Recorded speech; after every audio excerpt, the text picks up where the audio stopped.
kinakiligan at muli nga nabuhay ang Marnella fans ni Marna Mortel at Janela Salvador matapos magsama ang dalawa habang sumasayaw na in-upload sa isang SOCMED platform. Unang nagkasama ang dalawa sa seryeng Please Be Careful With My Heart noong 2014. Hinit ng netizens, baka sila pa rin ang endgame. Talbog. Talbog. Actually, parehas naman silang single di ba? Correct. Pero mas matanda si Marlo kay di ba? Janela. At that time, kaya nga sinasabing, may mga nagsasabing, hindi sila bagay at that time kasi bata pa si Janela. Pero ngayon parang nagkakakabulan na rin naman.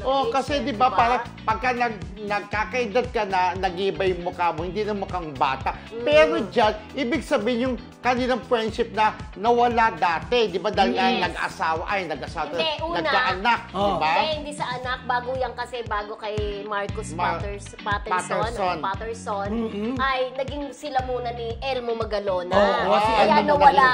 Kaya nawala yung love team, di ba? Tapos si Janela, ipinareha naman kay nagka-jowa sila ni Marcus Patterson. Tapos, yung Joshnela. Di ba naalala mo, Joshua? Yung yata, ngayon at kailan Killer Bride, di ba? Si Janela at si Joshua. Pero ang maganda mga friendship, di ba? Tuloy-tuloy ang kanilang friendship. At yan nga, ang cute-cute nila habang nagsasayaw. Meron yata silang gagawing project.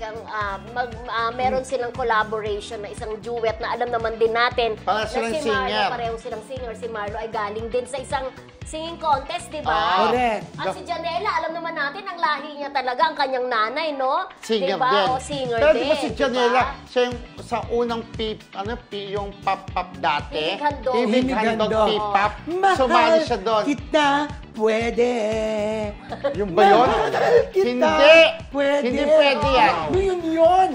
Mahal kita, pwede. Parang may pwede. May pwede. Pwede ba? Pwede. Hindi naman, iba naman sila sa pwede ba? Pero yun, di ba? Pero nagkaroon din special award yun, di ba? Yung kanta ni Janelle Salvador. Kasi nung kamunta ng, pwede ba? Wow. Parehong singers, di ba? Victoria. Diba? Pero ito, pwede Parehong bang singers. pakisabi sa ate mo, I'm sorry, di ko na iibigin, gano'n. Ay, Serge.